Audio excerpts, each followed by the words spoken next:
huge thank you to every single one who's participating, everyone with a demo booth, everyone hosting an experience or an event tonight. Thank you so much. Thank you to JB Hunt 360 for sponsoring our entire conference. And shout out to DDC FPO, who not only has our first guest of the morning, they also are responsible for sponsoring our show here today. So this episode of FreightWaves Now is brought to you by DDC FPO. DDC is a trusted BPO provider relied upon by today's top transportation companies. Its newest product, DDC Sync, spoiler alert, we're talking about it today, uses a mobile app with a smart OCR for in-cab BOL capture and a robust web portal to interconnect data, people, and processes and bring freight operations into harmony. And of course, you can learn more by heading over to ddcfpo.com/DDC Sync. Kaylee, I'm excited. Me too. Excited. Without further ado, let's welcome on our first guest because we get to kick this off with a bang. Absolutely. So we've got Richard Greening, who, of course, is Global Technical Director over at DDC FPO. Richard, thank you for braving the early morning, getting up and being our first guest here on the FreightWaves Now stage. It's an absolute honor. Thank you for having me, guys. It's a really exciting week. You say 2 years in the making. So, I think we're coming towards the end of the year, and it's tech, right? So that's my stuff. So this is the place to be. And Richard, we're excited because Kaylee mentioned something a little bit earlier, and that's DDC Sync. I'm excited to hear about what this is, what this entails, and let's just jump into it. Can you tell us a little bit about DDC Sync and what it's all about? Sure. So DDC Sync is all about syncing the driver to your company, right? So we're a traditional BPO provider. We've been going 30 plus years, and we've worked in the freight industry now for about 15 to 20 years, process over 300,000 shipments a night. And do primarily work with the LTL industry in North America. So DDC Sync was really born out of what our clients want and what they need. There's lots of tools out there that let people capture an image or let the driver capture data in the cab. Our customers kept coming to us over the last 3, 4, 5 years and sort of said, hey, we want to try this. Can you guys process a freight bill from this if we provide you that? Yeah, sure, we'll try. So we tried, and we tried again, and we tried a few other, we tried everything. And we're used to processing freight off of a feed scanner, right? So there's no foreign objects, there's nothing in the way, that you would have in the traditional cab. And we're like, this stuff doesn't work for us.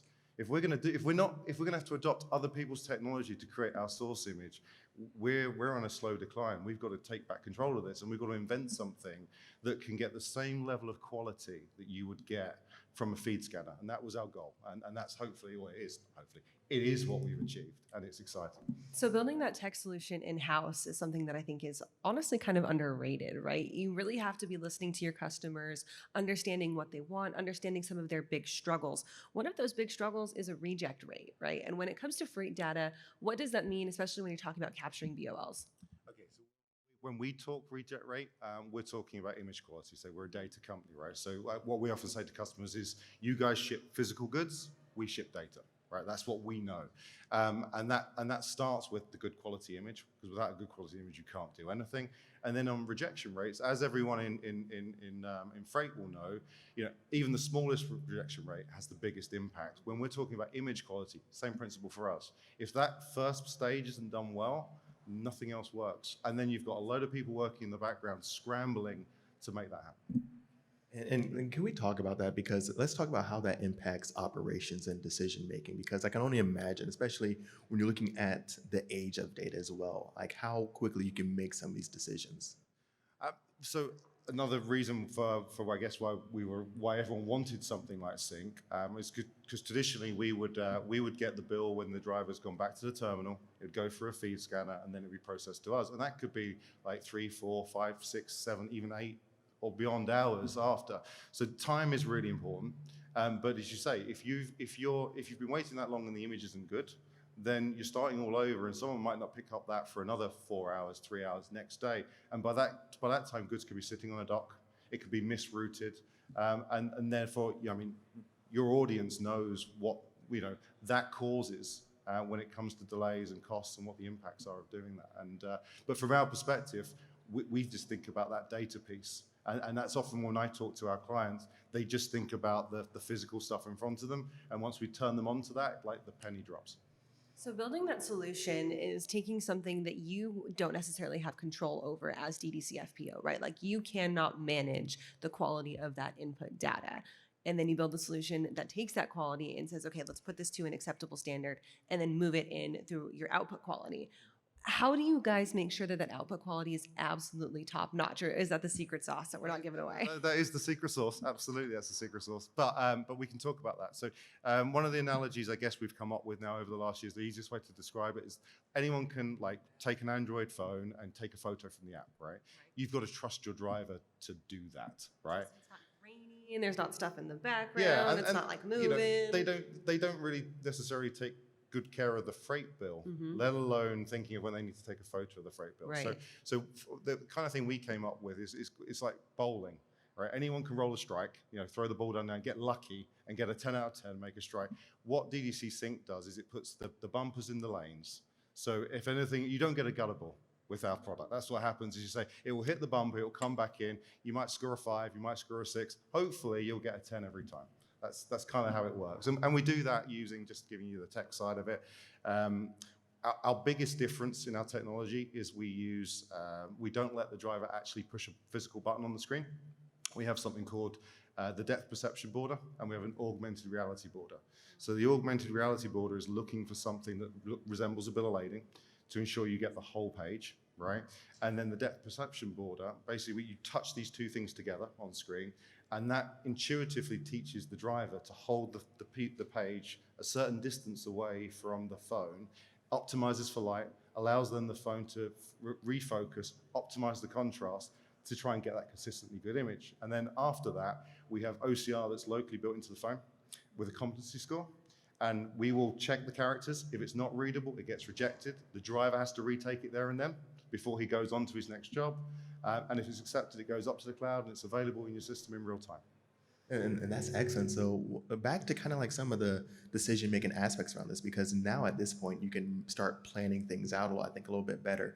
Can you talk to that confidence and that ability to start planning things out a little bit more accurately here?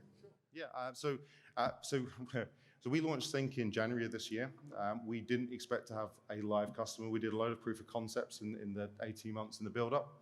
And then a lot of those guys said, no, we want to go. And one in particular that's based up in Chicago, they said, no, we want to be the first. So we were like, okay, how do we scramble and get this out before we launch it? And we're so glad we did. It was a lot of work, but we're so glad we did because we learned so much before we officially stood at our first conference and said, this is DDC Sync, right? And it just gave us that confidence of feeling like we've really caught like lightning in a bottle.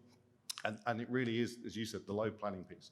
So what they said to us is they went, we never realized that our night shift is completely reactive. Our day shift is completely reactive to whatever decisions our night shift makes.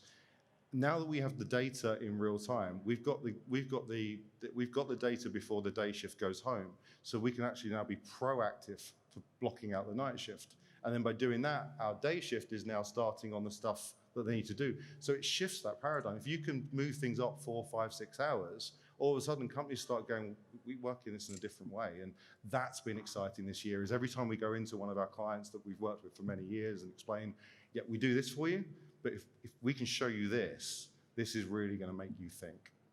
So I'm going to throw a question at you that's a little bit off the cuff. We talked about this last week on FreightWaves Now. We've got some folks in the LTL industry starting to move towards electronic BOLs completely as a whole, scrapping the paper, scrapping the physical BOL, right? That is kind of a leapfrog in digital transformation, that next step forward. Are you guys looking to be that in-between space where you're talking about, okay, maybe you're not ready to go completely digital with your BOLs, but we can help get you there? Absolutely. So I was the co-chair of the bill of lading working group for BITA for about 3 years. We were obviously trying to do exactly the same thing, which was digitize the freight bill. When I sat on that council, we had a mixture of tech businesses that are trying to disrupt and innovate and come up with an end-to-end solution, and then industry experts that are sharing. So it was a really exciting time to hear ideas and people bounce stuff off each other. I think what we got to, knowing we were working on Sync, and that was a big part of the driving factor of finding out where this sits in the market and where we sit in the market, is absolutely, there's definitely a stopgap. But to us, it's more than that. And that's what we've seen with what we've been rolling out this year, is that trying to drive tech adoption and change anything in a business that works 24 hours is a lot of work. So saying that you're going to change your process end to end, and especially telling your customers to do something different, right? You might lose that business, right? The idea of sync, and it kind of comes from the mantra of what DDC has always done, is we ask clients how they want to work, and we work in their way. So again, the governing guideline for sync was don't change our customers' processes, right? Find something that complements their processes and makes it easier and makes it better for them. And that's the thing. So if it's a stopgap, or if it ends up being the full solution, and or again, it can complement any of those digital transformations, the more that you standardize the freight bill, the easier it is just for us to capture data, right? Our belief is still the most important part is when the driver picks up the freight, because that's really when the contract is signed, right? So yes, you might have effectively the pre-alert before that, but the customer might change his mind up until the minute the freight is loaded on the truck, and he can change that billing at that point. So you now try and digitize that, and you try and send someone upstairs to go change something. Mistakes happen, right? What we're saying is don't change your process. Just digitize your freight bill at the point you want it digitized, not when a tech company's telling you to. I think you bring up a great point, especially when we're talking about being able to roll out a project or product and really be successful with it. Do you think this is going to be one of the main things that most tech companies get wrong whenever they're looking for a new initiative? Absolutely. The biggest thing we've been asked with everyone that we've gone and seen is they want to know how long the rollout's going to take, right? It's fine, well, it's not. It doesn't matter if you've got 10 drivers or 5,000 drivers, right? Your pain points are your pain points. Any loss of freight, any downtime, any mistakes in projects, and I think still the rejection rate on IT projects is something like 66%. So you've got a 1 in 3 chance of making it work, kind of, if you don't do it right. Particularly in the freight industry, there's an extra level of pressure there because there is no downtime. So how do you roll things out new? How do you get drivers to adopt things? And so what we did in Sync is we built, and it's in our back-end portal, we built gamification, and we tried to make it fun. And it's one of those things that everyone thinks is cheesy to start with.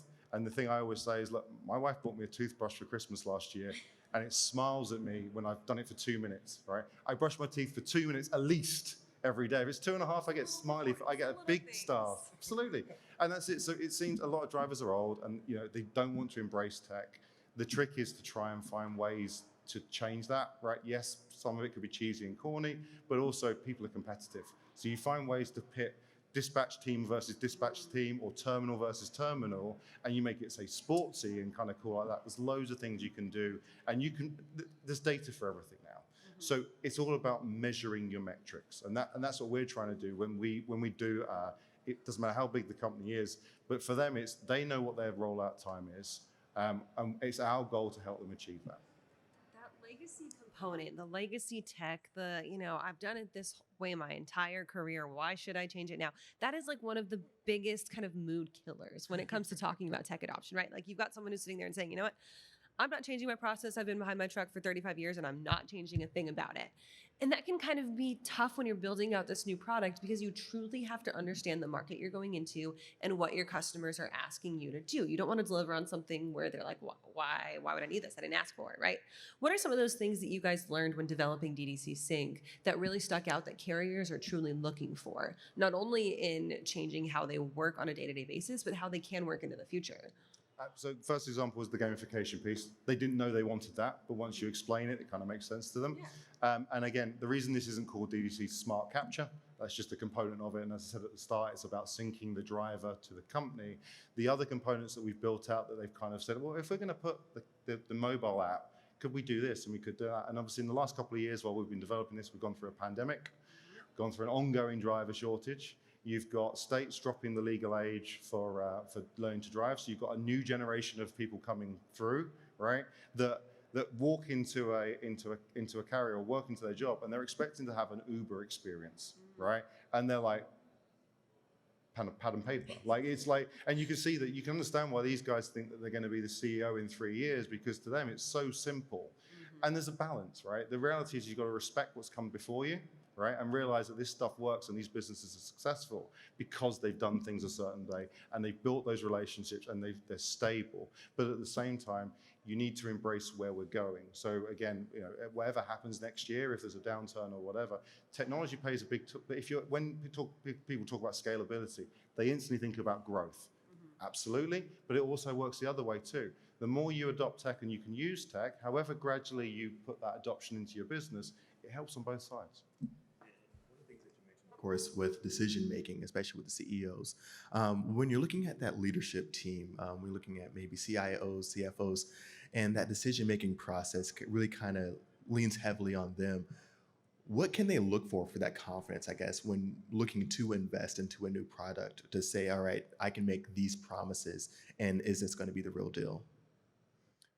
So you've got to look in, I guess, before you look out, right? So you might have an idea of what you want, or you come to a conference like this, and so you have a mix of people that come to things like FreightWaves, right? You've got people that are selling technology and trying to understand, and they're here also to try and understand the industry and what they can do next. You obviously got guys that are buying technology, and they're either buying it because they're at the forefront and they want to know, they want to stay there, and then you've got people that are potentially scared that they're, are they dropping behind? Do they need to keep up? So you've got all these kind of audiences that you need to satisfy. And the challenge, I think, is really understanding what you need as a business. So look in first, right? Don't be wowed by the people here. You control, you're the customer. So when you talk to all the freight companies that are here this week, they're going to push their product. They're going to try and push their product and tell you how it's going to be amazing for your business. And then when you get into the detail of those conversations, a lot of that is going to be, what do you need to change in your business to be able to work the way they want to work? I would kind of go the other way and say, does this fit my business, right? And then the last thing I'd probably say before you sign on the bottom line, and really agree to it, is really make sure you've lifted every stone in your own business, because if you just gloss over it and think, well, this solves this problem, and then they start, and this is normally why those projects go off the rails, you then start lifting up the stones and you realize, well, actually, this is more complicated, and that's when it derails. So you've got to know what you need, what the impact will be, and are you confident that this is going to solve that problem? It's very easy, especially at a conference like this, to be blinded by the shiny things, right? You walk down the exhibit hall, you see shiny lights on the right, shiny lights on the left. You go up to Startup Alley and you're like, oh, these people are doing amazing, great, innovative things. But how do I introspectively look at my business, my goals, what my employees are saying, and take bits and pieces of those and apply them to my business, right? When you're talking about building a tech stack, because at the end of the day, that's what we're doing. We're building a stack of technology that works for your business so that your business can work for your customers. How much of what your customers are asking of you play into that kind of introspective look in your business? Huge. So the other things in Sync, the top other three things that we do, or two things, we've built what we call corporate comms, which is allowing the company to sync to the driver, to update them on what's happening in the business. It kind of works like a Facebook news feed, LinkedIn, that type of thing, with so much more. We've built in the ability for you to set up events, to invite people to, can even take payments from drivers, etc. You can push rewards out in it. You can give away free coffee and stuff. Plays into our gamification stuff. So you do well in gamification, you can push out these rewards using the corporate comms. But then below that, we've also built, and again, this is what our clients said, hey, you guys seem to be quite good at this stuff. Could you do this? And the other thing they came up with was the idea of a driver community. And the idea, like, everyone seems to use WhatsApp, right? We all know who now owns WhatsApp. We all know where that data goes. So the other thing I think companies need to think about is the data or the tools they let their drivers use, and the type of things that they're saying or using that for. And are they saying things or relating things to your business that's potentially a security breach? Because they're using something like WhatsApp to communicate something. It might be harmless. They might be putting a pro number in there, right? That for whatever reason, because they're not doing the pickup, the driver down the road is now going to do it on their behalf. So, hey, yeah, the freight bill number is blum, blum, blum, blum, blum. Right, that data's now, if you're using WhatsApp for that, it's now out there on the internet. So our idea was to bring all that data in-house, bring all that communication in-house, right? And that you as the company own that. And then the community side, which is kind of the fun side off of it, is allowing people to create like fantasy football groups, 5-minute meals, what you're watching on Netflix. Because that's the other thing, when I've gone out to some of our clients and I've seen this, how they work, they see the same guy every morning. They don't see them for 8 hours. They may see them in the evening. And these guys do the same job. They've got so much in common because they see the same things every day. So actually, they probably do have the same interest in sports or TV or film. Yeah. So that was the idea. And the idea is that it as a business, it's showing you, ESG is a big word at the moment, the environmental, governance, social stuff. And everyone's trying to tick that box. But this isn't about ticking a box. This is genuinely about increasing the quality for your drivers. That leads into definitely an area is far overlooked, and that's really retention. When we're looking at really having to hire, fill roles, and then that training aspect. Can you talk to like this, how beneficial it is, at least for the learning curve for certain applications, for certain technologies? Because sometimes it's like, all right, we can adapt this technology. It's going to be great. It's going to be an awesome benefit for our company, but there's just such a steep learning curve on really being able to adopt it. Can you talk to that usability to really kind of being something that really helps ramp up? Absolutely. So the secret sauce there, is, which I said about capture, intuitive. It has to be intuitive. So our capture solution is all about, they see two icons on the screen, they line them up, but no one tells them to. They intuitively do it, it happens. So they know next time to do it again. It's no different to a child learning to do anything. And anything you do, be it if it's the driver community or if we're doing gamification or any of these things, make it intuitive. So what we're trying to do is the 60-year-old driver that's been driving 30 years doesn't want to change his ways, as you said, right? He's scared of this phone. This is another thing that I could get in trouble for. If I do something wrong or I lose or I break it or whatever, what we want to do with our tools is make them, make it their best friend. If we all think about our phones, it's probably the one thing none of us can do without. We rely on it for everything, to call people, text, email, stay up with what's going on in the world. In your business, it should be no different. So we've got to teach the drivers that this tool's there. It's no different to having a hammer in your tool belt if you're a carpenter. This is your hammer, use it. Well, Richard, thank you so much for joining us to kick off FreightWaves Now. I'm going to ask you a little bit about DDC FPO here at the conference. Are you guys looking to do a demo? Do you guys have a booth that folks can visit? We've got a 7-minute demo because that's really fun. I love the fact that you guys do it off the cuff. You can't use PowerPoint decks. So not only are we doing one, we love watching everyone else's because it puts people under so much pressure and you see what works. But yeah, no, we have we have an exhibit here. I think it's under section B. So you can come see myself. We've also got a whole team here this week and we can talk about this, freight billing, whatever it is you guys want. Awesome. Richard, thank you so much for getting us kicked off the right way at F3 here and our first guest of FreightWaves Now. Pleasure. Thank you, guys. Big ol' hand for Richard. All right, Anthony. So, of course, DDC FPO sponsoring our show today here for FreightWaves Now. Yes. But we also have to give a huge shout out